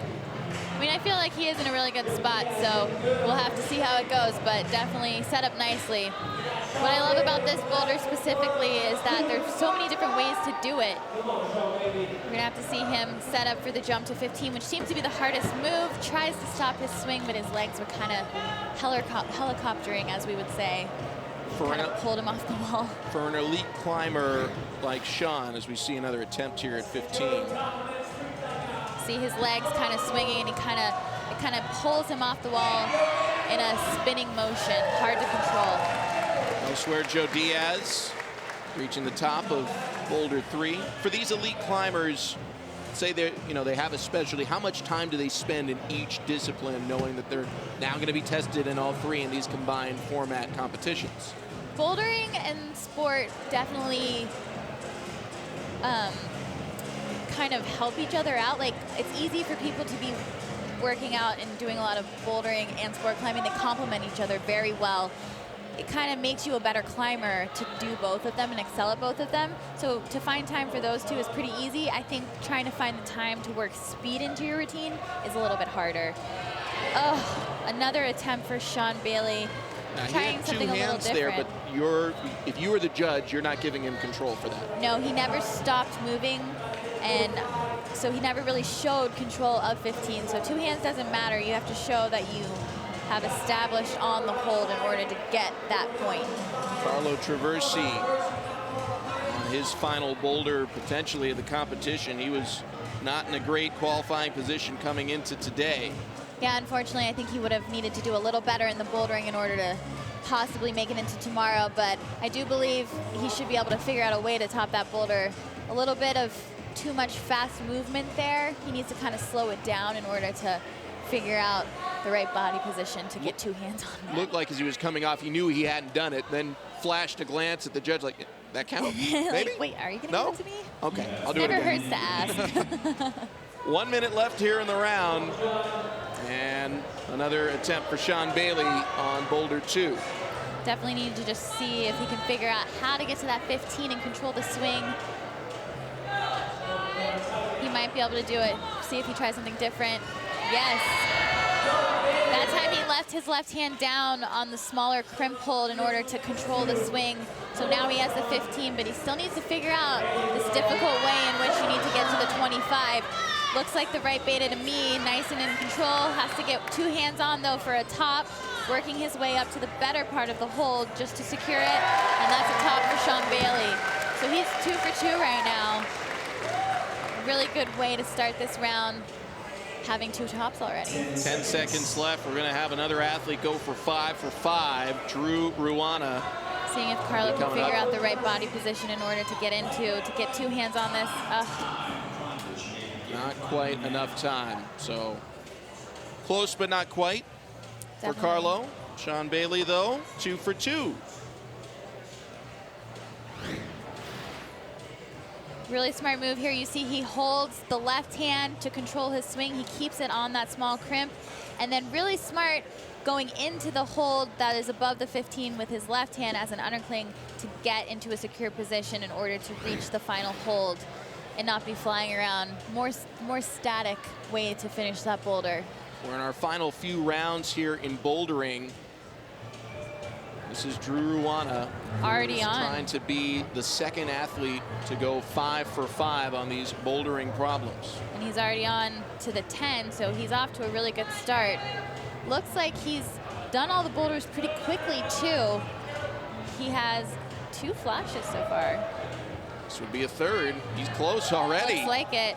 Flash. Oh, there we go. Flash for Drew Ruana. He did that so fast, I don't think the crowd noticed he was up there. I mean, it's barely over a minute. So Drew Ruana goes 5 for 5. So does Colin Duffy, and being told he has passed Colin in the overall total. So he, as a first place competitor, really has secured himself a spot in tomorrow's final. 4/10 better than Colin Duffy, but Colin's still in a really good spot. If he were to finish second, even though his score is going to multiply by 2, the other athletes that were in front of him, they're going to multiply by much more than that. Exactly, and I think Colin's in a really good spot. As long as he kind of stays in the top 3, I think he should be able to get in there for the final, because the other climbers are going to be moving all around, so we'll just have to wait and see after we get the results. Generally, in this competition format, a top 3 finish in one discipline is better than maybe being top 10 in all 3? Is that how it tends to work, or what's the path of least resistance to making a final? For the specific discipline, if we were just doing one discipline at a time, you want to be like in the top 5 in your discipline, because the lower ranking will not really help you. But in the combined event, it's different because we're multiplying all the rankings from each discipline. So obviously, if you're in the top 5, that's going to be better. But I think we're going to see people all over the place, and that's because bouldering is such a wild card. As you can see, there's so many variables. We have 5 boulders, different styles, so it can make people end up being in so many different places than you thought they would. Matt Foltz falling off the wall there on men's problem 3. He is one of the gentlemen within striking range, but started the day outside the top 8. This is the bouldering qualifiers at the 2019 USA Climbing Combined Invitational. Sam Farber alongside former U.S. national team member Megan Martin. Megan, you were invited to this competition, had an opportunity to compete. As you look here at the bouldering, I know this is one of your specialties. How badly do you want to get on this wall right now? I wish I could be climbing on the wall, but I mean, not right now. I'm happy to be commentating, but if I can climb on these later, I'd be extremely excited, because bouldering definitely is my specialty, but very happy to be in the booth. We're happy to have you here. Winding down here in this session. We're going to step aside after, and when we come back, we'll see Sean Bailey attempt to stay perfect. Maya Madeir, we just saw struggling to get to the 10. She is a boulder specialist, so it's unfortunate to see her having such a difficult round here, but kind of how boulders go sometimes. She's going to come off the wall when we come back to our men's leader coming into today, Sean Bailey.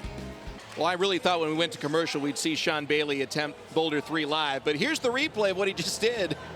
He got up this boulder so quickly. He read the beta perfectly, and he actually finished this boulder a little differently than we've seen. He kind of chose to use a heel hook and then start to mantle up, putting him in a really nice, secure position to slowly reach to the finishing hold and easily match it. So Sean Bailey, 3 for 3 now. We've seen 2 male athletes go 5 for 5. Bailey deducted a 1/10 of a point per attempt, but he's been very successful. Michaela Kirsch I think that's her first top of the round. She knows that it's probably not enough to make up for the points she needed to make, but really good climbing from Michaela, using the toe hook beta that we've seen a few times as a shorter climber, having to pop her left foot up a little to smear against the wall and grab the finish hold, 2 hands, and get a top. And as you mentioned, we're unsure how that top will move her, how far up in the rankings for bouldering that top will move her. But she was in a pretty precarious position coming into today. Only male athlete attempting the wall right now is John Brosler, and he is over on problem 5. He has a bit of time left, so if he can just figure out which body position he needs to get into to finish this boulder, this kind of does not look like the stance that I would think would work, unless he can get his foot up, which is very high foot, but I mean, maybe he can do it. He was the speed winner and can't quite get that second hand up there. He's got 40 seconds. Does he try to have time to make it up again? When it's your last boulder in a qualifier, you always try again. You don't have to save any energy anymore, so I bet he'll try it again. He just needs to figure out how to move his body positioning to the right a little more, maybe be a little lower, because he's a little high right now to come into that very bad finish hold. There's not much there. There's a tiny little hold that's screwed on in the corner, but that's about it. As you saw, he has not done very well today in bouldering. Does have that first place finish and speed to fall back on, but he could use 25 points right now. He could definitely use 25 points. He's running out of time, and you kind of have to move slow on this one, so I don't know if, yep, I don't think he's going to have enough time, but good effort. Not gonna happen. Well, next time we come back, we will see Sean Bailey. He'll be on problem 4 about 4 minutes from now here in Lehigh, Utah.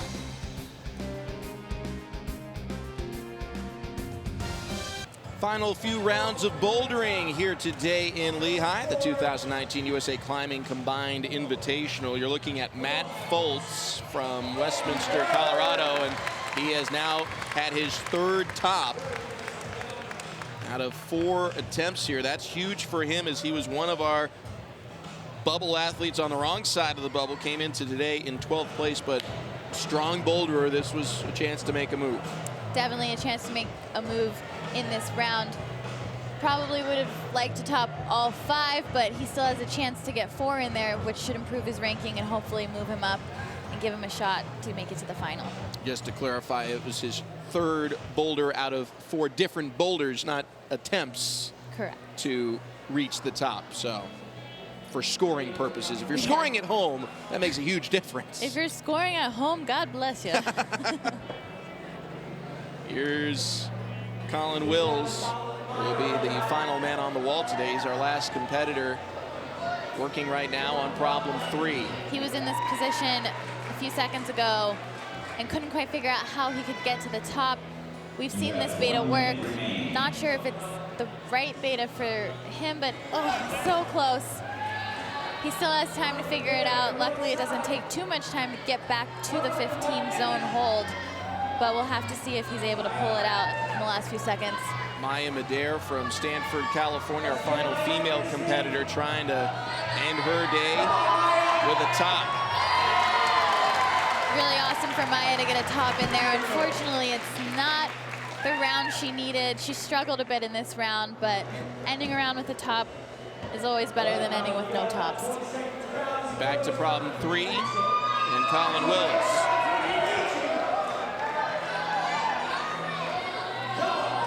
Colin back in that same position we just saw him in.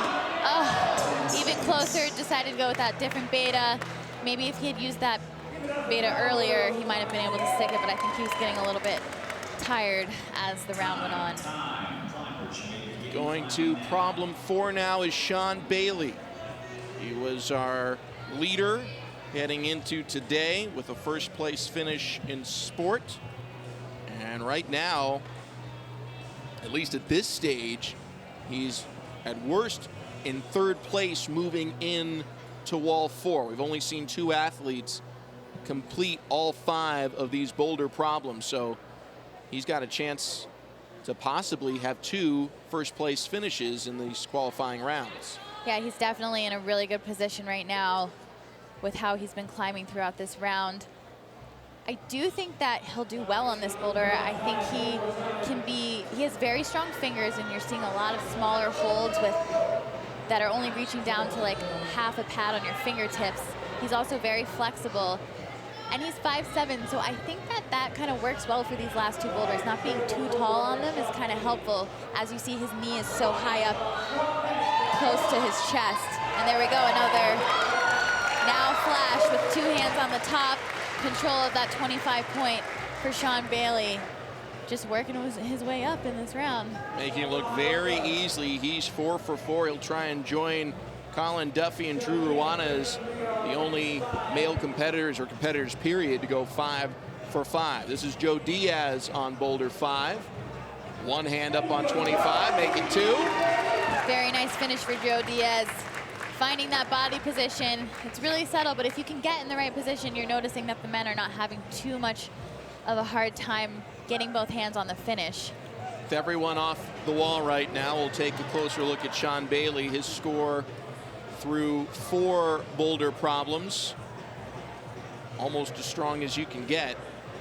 He is coming into today considered one of the favorites in this overall competition. You see a near perfect score, 3/10 off. We'll talk more about Sean and the future for him as a competitor, maybe in Tokyo. We return. Welcome back to the 2019 USA Climbing Combined Invitational. Sam Farber, Megan Martin here with you as we've got our last few male competitors working on these boulder problems. And there's Sean Bailey, who's gone 4 for 4 so far. He's certainly one of the favorites to win this competition, has done well in sport, and now obviously doing great in bouldering. If he were to make the Olympics in Tokyo, does the fact that he hasn't fared very well in speed become a big factor if he wants to contend for a gold medal? Is that the separator, or can he overcome that with how good he's been in the other 2 disciplines? I think coming into Tokyo, that would be a separator, but lucky for him, he has enough time to get better at speed, and he's already shown that he's improved a lot when it comes to the speed discipline, so I'm honestly not too worried about him. As long as he keeps it together, he'll be good. Matt Foltz brushing up the holds here before he attempts boulder 5. We also have Colin Wills on the course. He's working on boulder 4 as he makes his first attempt. Good start for Colin Wills. Was able to top boulder 1 earlier, so will not be his first time reaching the top of one of these problems. And he definitely would need a top in order to help, but I'm honestly not sure. I feel like he would have had to have a more dramatic and stellar performance in order to be considered for the final, unfortunately. But he is a young climber. He's only 17, so. He was 21st in speed, 19th in sport, so dug himself a very big hole. But as you mentioned, 17 years old. Lots of room to grow. Matt Foltz quickly making work of men's number 5 as a taller competitor. He's a little more bunched there, but looks like he's able to figure it out and end with another top. Multiple tops for him in his bouldering competition today, and Matt came in 12th, so we'll see. He's definitely given himself a chance at making the final tomorrow. And I believe that's 4 tops for him, so he's definitely going to be higher up in the boulder rankings, which will really help him a lot. So we'll just have to see. Colin Wills trying to figure out if he can maybe do something else with his reach there, trying to test it out without actually getting on the climb and wasting attempts. See what he does here, see if he changes the way he wants to climb this boulder.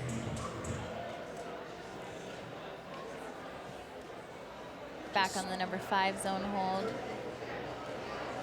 Just 17 years old.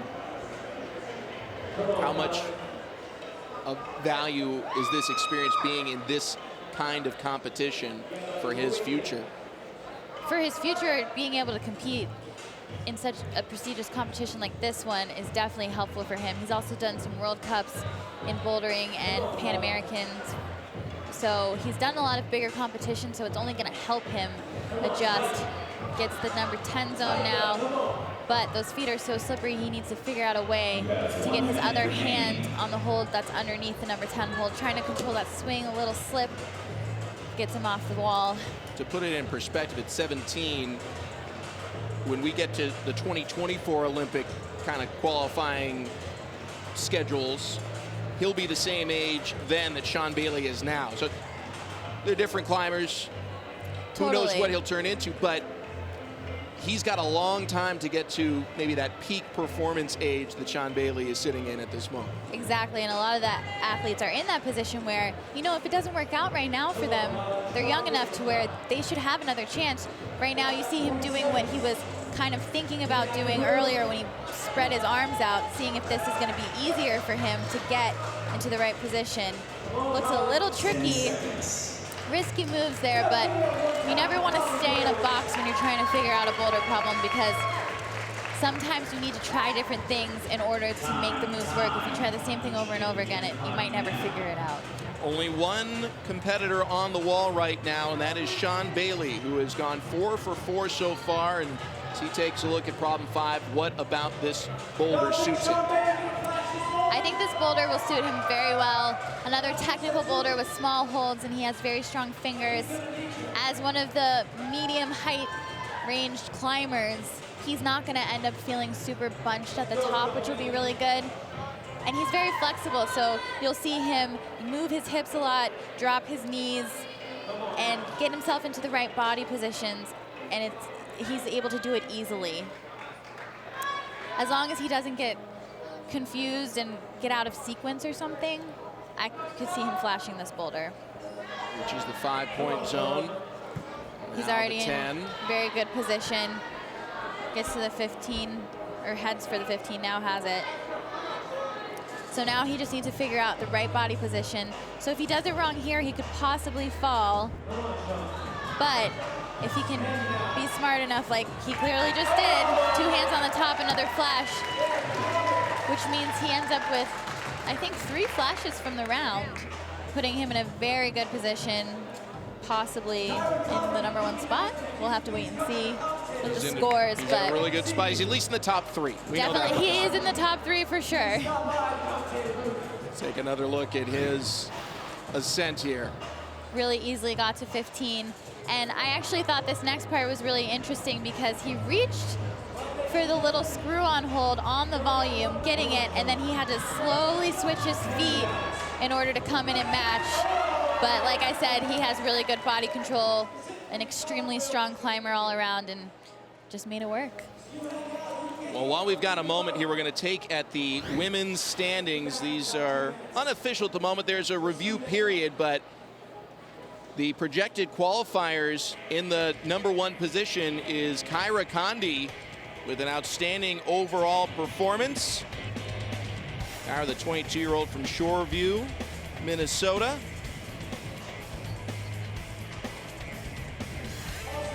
And she's right now in the number 1 position, came into today in number 5, and she's joining us here on set. Kyra, congratulations, excellent performance today. You came in 5th place. What were you expecting to see here in bouldering? Well, bouldering's my favorite discipline. It's like what I've focused on for the last couple of years, and so I was pretty confident coming into today's round, but you know, with bouldering, it's kind of all over the place sometimes, so you never really know, but I'm really happy with it. And I'm sure coming out on women's number 1 and flashing it gave you a little boost going into the round, right? Yeah, definitely. That's a climb that I wouldn't say is necessarily my style as well, and so having that little confidence boost at the very beginning of the round definitely helped. We're in this combined format, the first competition really nationally, where you guys get to see what's going to happen come Olympics. How much of a value is it to go through qualifying in the number 1 position and know what you're capable of as you look ahead towards potentially 2020 in Tokyo? Yeah, you know, it's really interesting to see how everything plays out. You never really know. I like to think that I'm a pretty good combined athlete. I've done speed for, many years, which is a big advantage because a lot of the people who are, bouldering specialists or sports specialists haven't done a whole lot of speed, but I did it when I was a youth climber, so that's like a pretty good advantage for me. And then I've just been really focusing on working on my weaknesses like sport climbing and getting better at speed, and I feel like it's working out well, but it's really cool to see how the whole thing plays out. How much of a carrot is that? Is this being an Olympic sport for the first time? You've obviously dedicated quite a bit of your life to climbing, but you know, how much of an added incentive is it that you could be an Olympian, maybe a gold medalist a year from now? Yeah, you know, it's crazy. I never had that Olympic dream as a kid because it wasn't a sport that was in the Olympics. You know, if I was a gymnast, it's kind of something that you see in the future as a possibility. But with climbing, it wasn't even in the Olympics. So it's like, well, I hope one day it's in it. But, you know, it's not something you really dream about because it didn't seem like a reality. But now that it is a reality, it's something that, you know, you've seen so much excitement in the climbing community about, and people are stoked, and I'm stoked for sure. Well, we want to keep you here, so let's have you do a little analysis too. We're gonna put you to work. Colin Will is our last male competitor to give a shot here on Boulder 5, and you know, for all of these, it's really, you know, they're not gender specific. So if you were attempting Boulder 5, what are you looking at here? How would you devise your plan?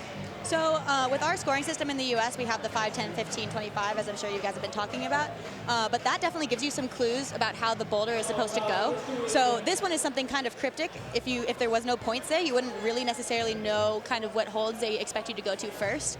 And so having that there is like really useful, especially for something like this, because you can kind of think, oh, I'm going to grab 5, and then I'm going to go out to 10 first. Sometimes it messes you up, because sometimes it could be easier to go to 15, but it does give you those clues, which is really helpful. And so that's kind of something that I would look at first. I kind of identify those point values, where they are, and then how I'm going to get there.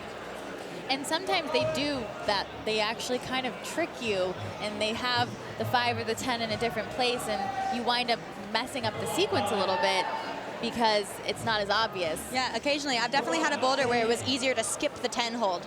And, you know, a lot of people get stuck trying to 10, trying to go to 10, trying to go to 10. And then if you just like kind of think outside the box and like, oh, I can just go over here instead. None of these boulders were like that, but occasionally you can get that for sure. With this format here and, you know, not being able to look at the boulders until you're at the wall, how often do you go back, watch the replay if it's available to figure out, oh, that's how someone did it, so that next time you see a similar problem, you have a little bit more information? You think about that all the time, you know, like I didn't do number 2 and I'm looking back at how everyone else did it, and it's like, oh, like I should have put my foot on that hold, you know? And that's something that, you know, you think about and you take it away from the round and try to think about how you can use that in another rounds. Well, we just saw Colin Wills get his final top of the round. Really good way to end the round for him. Able to figure out how to get in the right body position for that subtle match finish on men's number 5. We get to end the whole day on a top, so that's great for us too. Kyra, thanks for the time. Congratulations qualifying in the number 1 position, it looks like, for tomorrow's final. Thank you. Back in a moment here to Lehigh. The 2019 USA Climbing Combined Invitational is brought to you by The North Face, inspiring and enabling exploration since 1966. We're waiting for the men's results to be compiled here, but while we've got a moment, we've got one of our outstanding competitors today, one of 3 who was able to solve all 5 bouldering problems. Colin Duffy, just 15 years old here at this competition. He came in today in 10th place. How does it feel to go 5 for 5? We're actually the first person to do it. It's pretty crazy. I did not expect to top all the boulders, but just was relaxed, had fun, and just climbed. Well, you looked really relaxed out there, and I know this is just your 2nd adult competition, and I mean, you absolutely crushed it. That has to feel amazing, right? Feels great. I did not expect this for sure. So well, in good position now to make it to Sunday. What are your thoughts about going in against the very best of the best here and, you know, continue this journey? I think I'm just gonna have fun again, be relaxed, and just climb like I did today and yesterday and see where that takes me. Well, I always think that keeping it light and fun really sets you up to like just let your body know what it knows how to do. And I mean, you're a very successful youth competitor, so you know how to compete. But obviously on a bigger scale, it's a little more nerve-wracking. But today it was so awesome to see you just let it all go and just do your thing out there. Yeah, just now that I've like dealt with a lot of stressful situations in youth, just carry that to adults and just climb like I normally do, I guess. Exactly. Colin, this sport's changing now, becoming an Olympic sport. Yeah. What are your goals in terms of your future, not just for the next year or 2, but over the course of your climbing career? What do you want to achieve? I think I just want to, if the Olympics one day happen, I guess that would be great, but I just want to keep climbing and doing as well as I can in all disciplines and just see where it takes me over the years and stuff. I've got to guess to the top. You seem to get to the top a lot. Yeah. Colin Duffy, 15 years old. You're also the smallest competitor, you know, I'm going to go out on a limb and say you're going to grow a little bit here over the Yeah. next few years. How's that going to change your climbing? How does being able to find a path at 5 feet tall help or hurt you as you try and do it when you get older and you get bigger? I think in training I'll just keep adjusting to my height, and I don't know. I think I'll just put my, I don't know, I'll climb, just adjust to my height and keep it like I do normally. Climb like I do all the time. Well, Colin, we're waiting to get the final standings in here. You came in today in 10th, at least finished top 3. I know you made it to the top of all 5. Only 3 male athletes did it. What do you feel your chances are? You think you're moving on to Sunday? I don't know. That would be really cool, hopefully. Well, we definitely hope to see you there. Can't wait to see you solve more problems, get really high on more routes, and speed up the speed wall. Colin Duffy, let's take a look. We got the standings right here and tied for 4th. How about that? You're moving on to Sunday. Yeah. So you're in. He's not even just like in, he is in. Tied for 4th place. Great standing, Colin Duffy. Thanks for joining us. He'll be going with Sean Bailey, Drew Ruana, Nathaniel Coleman, Colin Duffy, and Zach Galla. Tie for 4th. Josh Levin, Kai Leitner, and John Brosler, who won speed, is able to hang in there, so to speak, and makes in that 8th and final qualifying position. So we've got our qualifiers for tomorrow. We look forward to having you there. For Megan Martin and our entire ESPN crew, I'm Sam Farber saying it's been a pleasure and a privilege having you with us today here in Lehigh for the 2019 USA Climbing Combined Invitational. Qualifiers are in the books. We'll have the finals for you tomorrow. A reminder, all competitions airing on the ESPN family of networks are streaming live and archived on the ESPN app. This has been a presentation of ESPN.